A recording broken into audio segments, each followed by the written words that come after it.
नाशिक रोडच्या मध्यवर्ती कारागृहात एक धक्कादायक घटना घडली आहे। दिनांक 26 ऑक्टोबर 2025 रोजी शिक्षा भोगत असलेल्या एका कैद्यानं कारागृहातच गळफास घेऊन आत्महत्या केल्याची माहिती समोर आली आहे।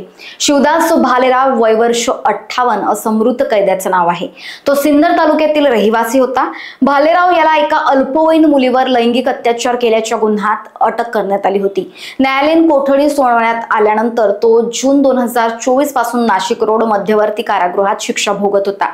रविवारी दुपारी कारागृहातील एका ठिकाणी त्यानं गळफास घेतल्यानं कारागृह प्रशासनाच्या लक्षात आलं। तातडीनं त्याला खाली उतरवून जिल्हा शासकीय रुग्णालयात नेण्यात आलं, पण डॉक्टरांनी त्याला मृत घोषित केलं।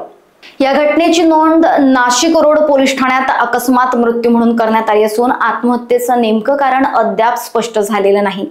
पोलिसांनी कारागृह प्रशासन या प्रकरणाचा सखोल तपास करतायत। दरम्यान काही दिवसांपूर्वीच नाशिक रोड कारागृहातील कैद्यांकडून अंमली पदार्थाचे सेवन करतानाचा व्हिडिओ सोशल मीडियावर व्हायरल झाला होता। या घटनेनंतरही कारागृह प्रशासनाकडून ठोस कारवाई झाली नाही अशी टीका होती आहे।